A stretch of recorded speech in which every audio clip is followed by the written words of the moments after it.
Bihar board के Sanskrit tuition पुस्तक के द्वितीय पाठ पाटलिपुत्र वैभवम के आज हम अध्ययन करेंगे। पाटली अर्थात गुलाबी या गुलाब का फूल, पुत्र अर्थात बेटा, वैभव यानी कीर्ति, यश, सम्मान। बिहारस्य राजधानी नगरम पाटलिपुत्र सर्वेषु कालेषु महत्वं धारयत्। अस्य इतिहासः सार्धसहस्र वर्ष परिमितः वर्तते। अर्थात बिहार राज्य की राजधानी नगर पाटलिपुत्र सभी कालों में अपने महत्व को धारण किया है। अस्य इतिहास, इसका इतिहास सार्ध सहस्त्र वर्षमिति, हर साल 100 साल के साथ अपने एक अलग तरह से प्रस्तुत करती है। अत्र यहाँ धार्मिक क्षेत्रम, राजनीतिक क्षेत्रम, उद्योग क्षेत्रम च विशेषेण ध्यानाकर्षकम वैदेशिका यात्रिणां मेघास्थानेषु वाययान वेन्सांग इत्सिं प्रभृत्य पाटलिपुत्रस्य वर्णनं स्व संस्मरण ग्रंथेषु चक्रुपाठेऽस्मिन् पाटलिपुत्र वैभवस्य सामान्य परिचय वर्तते। अर्थात इसका इतिहास सभी कालों में अपने को बनाए रखा है और यह धार्मिक क्षेत्र के रूप में, राजनीतिक क्षेत्र के रूप में और उद्योग के लिए विशेष ध्यान आकर्षण करता है। वैदेशिक यात्री, मेघास्थनीज, वायुयान, वेन्सांग इत्यादि लोगों ने भी अपने संस्मरण अर्थात कहें तो यात्रा वृत्तांत में इस पाटलिपुत्र का वर्णन किया है। इस पाठ में पाटलिपुत्र के वैभव का साधारण सामान्य परिचय पढ़ना है। तो आइए देखते हैं। पहला है प्राचीनेषु भारतीयेषु नगर वसंतम पाटलिपुत्रम अनुगंगम वस द्वे चित्रम महानगरम बभूव तद विषय दामोदर गुप्तो नाम कवि कूटनिमित्ताख्यम काव्य कथ्यते। प्राचीन भारतीय नगरों की तुलना में उच्चतम नगरेंतम अर्थात यहाँ जो है वो प्रत्यय लगा हुआ है और इसकी प्राचीनता को बताया गया है कि सबसे प्राचीन है। पाटलिपुत्र जो है वो गंगा नदी के किनार पर बसा हुआ है। दामोदर गुप्त नाम के कवि ने अपनी रचना कूटनिमित्ताख्यम में कहते हैं, अस्ति मही तल तिलकम सरस्वती कुलगृहम महानगरम नामना पाटलिपुत्रम परिभूत पुरंदर स्थानम। मही का अर्थात पृथ्वी, तो पृथ्वी तल पर एक तिलक के समान है जो सरस्वती कुलगृह के रूप में यह महानगर है। इसका नाम पाटलिपुत्र है, जो कि परि अर्थात चारों ओर से, भूत अर्थात वस्तुओं और पुरंदर अर्थात इंद्र के किला के समान है। तो आगे वाले पंक्तियों में आइए जानते हैं। इतिहास से शुरुआते यत गंगाया तीरे बुद्ध काले पाटलिग्रामा स्थित आसीत यत्र च भगवान बुद्धः बहुकृत समागतेन कथयति आसीत यद ग्रामोऽयं नगरं भविष्यति किंतु कलहस्य अग्निदाहस्य जलपुरस्य च भयात् सर्वदा क्रांतं भविष्यति। कालांतरेण पाटलिग्रामः एव पाटलिपुत्रमिति कथ्यति। चंद्रगुप्त मौर्यस्य काले अस्य नगरस्य शोभा व्यवस्था च अति उत्कृष्ट सिद्धति। यूनान राजदूता मेगास्थनीज स्वसंस्मरणेषु निरूपति अस्य नगरस्य वैभवं प्रियदर्शिना शोका समय सूत्राम समृद्धम। कहने का मतलब इतिहास में ऐसा सुना गया है कि गंगा के तीरे, गंगा के तट पर बसा यह बुद्ध काल में पाटलिग्राम के नाम से प्रसिद्ध था। इसलिए यह भगवान बुद्ध के द्वारा कहा गया है कि यह जो है तेन कथितम आसीत्, उनके द्वारा कहा गया है कि यह ग्रामोऽयं, यह गांव महानगर भविष्यति, महानगर बन जाएगा। और आज यह बात सच हो रहा है, किंतु परंतु कलह के कारण और अग्नि के कारण तथा जल के कारण इसे हमेशा सर्वदा क्रांतम अर्थात हमेशा विनाश होने का डर रहेगा। कालांतरेन, कालों के अंतर के दौरान पाटली ग्राम हे पाटलिपुत्र मिति, जो पाटलीग्राम से पाटलिपुत्र बन गया, तो कहा जाता है चंद्रगुप्त मौर्यस्य काले, चंद्रगुप्त के मौर्य के काल में अस्य नगरस्य शोभा, और इस नगर की जो शोभा और रक्षा व्यवस्था अति उत्कृष्ट सिद्ध थी, वो अति उत्कृष्ट हो जाएगी। यूनान राजदूत मेगास्थनीज, यूनान का राजदूत मेगास्थनीज जो है, वह मेगास्थनीज स्व संस्मरणेषु निरूपति, अपने वृत्तांत में इसको निरूपित करता है, बताता है। अस्य नगरस्य वैभवं परिदर्शिना अशोक समय सूत्राम समृद्धन, और उसके सम्राट अशोक के समय समृद्ध हो गया। बहुकालम पाटलिपुत्रस्य प्राचीना सरस्वती परंपरा वर्तते इति राजशेखर स्वकाव्य मीमांसा नाम के कवि शिक्षा प्रमुखे ग्रंथ सादर स्मृति। और फिर पाटलिपुत्र को प्राचीन सरस्वती परंपरा के अनुसार कवि राजशेखर भी अपनी काव्य मीमांसा में इस बात का जिक्र करते हैं, और उन्होंने भी एक छंद लिखा है,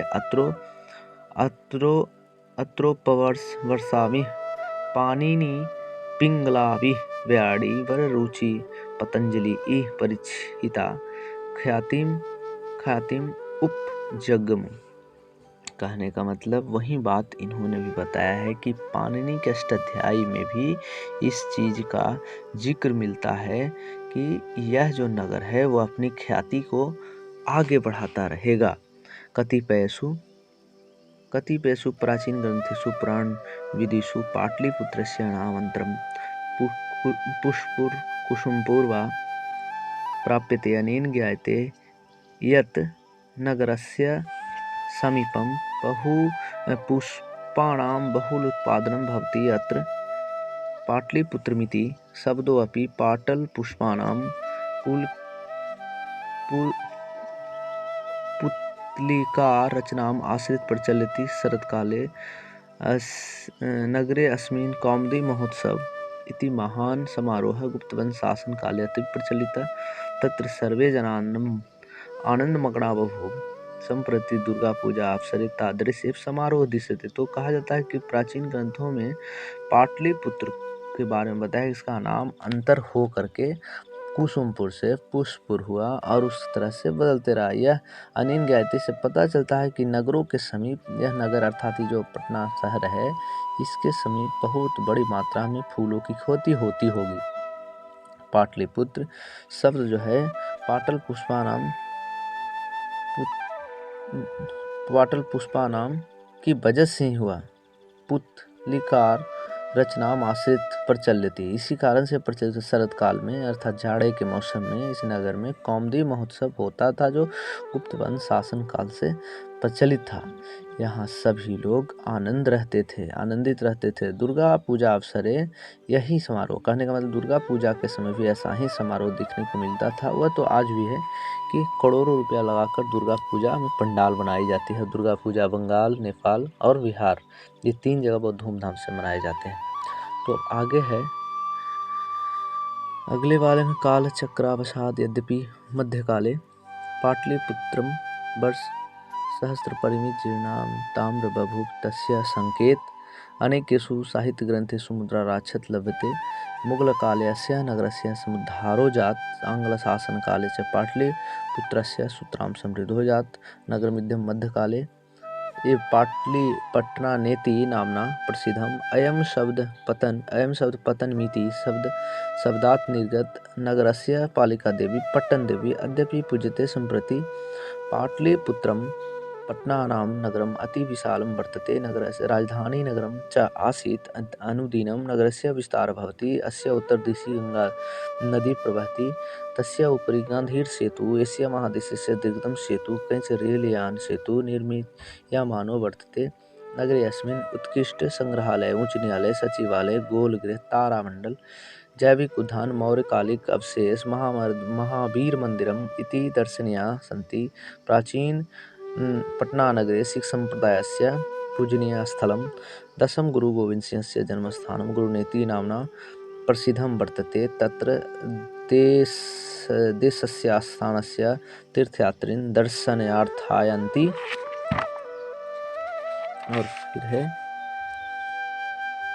ये पाटलिपुत्रं प्राचीन कालात् अद्यावधि विभिन्नेषु क्षेत्रेषु वैभवं धारयन्ति। सर्वं च संकलितरूपेण संग्रहालय दर्शनीयमिति पर्यटन मानचित्रम नगरमिदं महत्वपूर्णम। कहने का मतलब है कि यह जो है कालों के अंतर के दौरान ये पटना जो है इसका विस्तार तो हो ही रहा है, बस हर साल इसका संकेत अनेकों ग्रंथों में भी मिलता है। जैसे मुद्रा राक्षस भी एक बहुत बड़ा ग्रंथ है, वहाँ भी इस चीज़ को पाते हैं। मुगल काल में इसकी जो मुगल कालस्य नगरस्य समुद्धारो, जब इसका उद्धार मुख्य रूप से मुगल काल में हुआ, जब इससे और भी ज़्यादा गांव और जोड़ा गया, कहने का मतलब इनके रास्ते निकाले गए। और आंग्ल शासन काल में उससे ज़्यादा उन्नति हुई कि यहाँ रेलवे लाइन बिछा दिया गया और अभी तो यहाँ मेट्रो बिछ रहा है। हालांकि यह चैप्टर बहुत पहले निर्माण किया जा चुका है, जिस वजह से मेट्रो के बारे में बताया नहीं गया, परंतु पाटलिपुत्र का सुतराम विकास हो जाता और सभी तरह से विकास हुआ। नगरमिदम, नगर के मध्य में पटनेति नामना प्रसिद्धम गात। यह जो शब्द है अयम च शब्द, यह जो पटना शब्द है वह शब्द पतन धातु से निकला है। नगर की देवी पटन देवी आज भी रक्षा करती हैं। और संप्रति इस समय पाटलिपुत्र जो पटना नाम का नगर है अति विशाल है। बिहारस्य राजधानी च आसीत, और बिहार की राजधानी भी है, जो प्राचीन काल से ही है और आज भी है। अनुदिनम नगरस्य विस्तारम भवति, दिन पर दिन इसका विस्तार होता जा रहा है। अस्य उत्तरी दिशा गंगा नदी प्रवहती, इसके उत्तर दिशा में गंगा नदी बहती है। और गंगा के ऊपर गांधी सेतु एशिया महादेश का सबसे बड़ा पुल है। पटना में रेलवे लाइन है। इस नगरे अस्मिन् अति उत्कृष्ट, यहाँ बहुत से उत्कृष्ट चीज़ें हैं, जिसमें संग्रहालय, उच्च न्यायालय, सचिवालय, गोलघर, तारामंडल, जैविक उद्यान, मौर्यकालिक अवशेष, महावीर मंदिर इत्यादि। पटना में ही भगवान सिख संप्रदाय के आदरणीय महान गुरु अपना गुरु गोविंद सिंह का जन्म स्थल है। गुरु गोविंद सिंह के वजह से यहाँ एक सिखों का सबसे बड़ा गुरुद्वारा है। तरह देश से और विदेशों से वहाँ लोग तीर्थ करने के लिए आते हैं। और इतना ही नहीं, तो इस तरह से पाटलिपुत्र प्राचीन कालात् अद्यावधि विभिन्न क्षेत्रेषु वैभवं धारयन्ति। तो प्राचीन काल से यहाँ अनेकों क्षेत्रों में अपना पटना ख्याति बटोरता है। धारयन्ति च सर्वे संकलित रूपेण संग्रहालय दर्शनीय पर्यटन मानचित्रे नगरमिदं महत्वपूर्णम। तो सभी कालों में ये अपना वाहवाही बटोरता है, नाम ख्याति को लिए हुए है। और पर्यटन के मानचित्र के रूप में भी पटना एक बहुत महत्वपूर्ण है। तो इस तरह से हमने इस चैप्टर का पूरी तरह से अध्ययन किया। तो अगले वाले वीडियो में मैं प्रयास करूंगा कि इसका आंसर क्वेश्चन भी बनाऊं। तो अगर आपको वीडियो अच्छा लगे तो अपने दोस्तों तक शेयर करें और हमें सपोर्ट करें, मेरे चैनल को सब्सक्राइब करें। शुक्रिया, धन्यवाद। मेरा नाम नागेंद्र पांडे है और आप देख रहे हैं भटोहिया टीवी। भटोहिया टीवी के इस सीरीज में मैं लेकर आया हूँ संस्कृत शाखा, जिसमें बिहार बोर्ड के 10वीं वर्ग के संस्कृत की पुस्तिका ट्यूशन अर्थात अमृत, इस नाम से जो पुस्तक है उसके द्वितीय अध्याय को आज हम सॉल्यूशन करेंगे, समाधान करेंगे। तो आइए देखते हैं। पहला है एशिया महादेश का सबसे बड़ा सेतु कौन है। इसमें 4 ऑप्शन है, परंतु मैंने सिर्फ एक ही ऑप्शन को डाला कि ताकि आपका समय को बचाया जाए और कम समय में ज्यादा प्राप्त किया जाए। तो गांधी सेतु। दूसरा सवाल है यूनान का राजदूत कौन था जो प्राचीन समय में भारत में रहता था। तो है डेलास्टेनिस। इसकी पुस्तक इंडिका है जो बहुत ही प्रसिद्ध है। तीसरे क्वेश्चन के रूप में है पाटलिपुत्र किस राज्य की राजधानी है। तो वो है बिहार अर्थात उस जमाने के मगध। और चौथा है महावीर मंदिर कहाँ स्थित है। तो उत्तर है पटना। पांचवा है नगर की पालिका देवी कौन है। तो वो है पटन देवी, जो कि आज भी पटन देवी की पूजा होती है, जो पटना जिले के मुकामी स्थानीय लोगों को जानते हैं। उसके बाद है नगर की पालिका देवी, कौन है, तो वो पटन देवी। फिर है छठा में कौमुदी महोत्सव कहाँ मनाया जाता था, तो वो पाटलिपुत्र में मनाया जाता था और गुप्त वंश के दौरान मनाया जाता था। अगले है किसके शासनकाल में पाटलिपुत्र की शोभा तथा रक्षा व्यवस्था अति उत्कृष्ट थी, तो वो चंद्रगुप्त मौर्य थे, सम्राट अशोक के दादाजी थे। आठवां है पाटलिपुत्र का नामांतरण यानी कि नाम का चेंजिंग क्या है, तो कुसुमपुर अथवा पुष्पपुर। आपके ट्यूशन की अनुसार ये दोनों शब्द हैं, इसलिए मैंने दोनों को रखा, लेकिन एग्जैक्ट आंसर कुसुमपुर है, परंतु यह भी है। नौवां क्वेश्चन के रूप में फुटलिन ताखेम के रचनाकार कौन है, तो वो है दामोदर गुप्त, उस जमाने के प्रसिद्ध लेखक थे। और 10वां है चंद्रगुप्त मौर्य किस वंश का संस्थापक था, तो वो है मौर्य वंश। अगला है सिखों के 10वें गुरु कौन थे, तो वे गुरु गोविंद सिंह जी महाराज थे, जो कि बहुत ही प्रसिद्ध हैं। यहाँ इनकी वजह से अमेरिका, कनाडा से बहुत सारे सिख आज भी आते हैं। और 12वां क्वेश्चन के रूप में है पाटलिपुत्र का नाम बुद्ध काल में क्या था, तो वो है पाटली ग्राम, ये संस्कृत का भी है। और 13 नंबर का क्वेश्चन है पटना के किस दिशा में गंगा नदी प्रवाहित होती है अर्थात बहती है, तो है उत्तर दिशा में। और 14 नंबर का क्वेश्चन किस काल में पटना का नाम पाटली ग्राम था, तो वो है बुद्ध काल। और 15 नंबर के सवाल में गोल घर कहाँ अवस्थित है, तो वो है पटना अर्थात पाटलिपुत्र। उसके बाद 16 पाटलिपुत्र का इतिहास कितना पुराना है, तो वो है 2500 साल वर्ष अर्थात 2500 से 2500 साल। 17 किस काल में पटना नाम प्रसिद्ध हुआ था, तो वो है मध्यकाल अर्थात मुगल काल कहा जाता है। फिर 18 पटना नाम किसने नामित किया था, तो वे है शेर शाह सूरी, वह बिहारी जिसने दिल्ली की गद्दी पर चढ़ा था, इसी ने इस शब्द को प्रसिद्ध किया था। हालांकि यह शब्द संस्कृत से है, परंतु इसे शेर शाह सूरी के द्वारा ही नामित किया गया। और 19 है गांधी सेतु पुल, गलती से पुत्र लिखा गया है, पुल कहाँ अवस्थित है, तो वो है पटना अर्थात पाटलिपुत्र में। और 20 पटना शब्द की किस शब्द से उत्पत्ति हुई, तो वो है पत धातु से, इसका अर्थ होता है गिरना, पत धातु से पतन अर्थात पतन से, पतन अर्थात गिरना। 21 नंबर के क्वेश्चन में है पाटलिपुत्र में किस महापुरुष की जन्म स्थली है। आपके पुस्तक ट्यूशन के अनुसार द्वितीय लेसन के अनुसार गुरु गोविंद सिंह जी महाराज हैं, जिनका जन्म अपने पटना में हुआ था। उस समय तेग बहादुर माता गुजरी यही पटना सिटी में रहते थे, जहाँ आज भी तख्त हरिमंदिर साहिब गुरुद्वारा है। आप भी कभी जाएं और उसका आनंद उठाएं, इस गुरुद्वारे को घूमें। और इस तरह से ये 21 क्वेश्चन संपन्न हुआ। तो हम चाहते हैं कि अच्छी तरह से इसका अध्ययन करें और आने वाले एग्जाम के दिनों में इससे आप कुछ नंबर प्राप्त करें। अगर ये मेरी वीडियो आपको अच्छा लगे तो अपने अंगूठे से लाइक करें, अपने दोस्तों को शेयर करें, जिन्हें ज़रूरत है उन तक भेजें और मेरे चैनल को सब्सक्राइब करें। मैं उम्मीद करता हूँ कि बटोहिया टीवी को आप मुझे इसी तरह से समर्थन करेंगे। शुक्रिया, धन्यवाद, बहुत बहुत।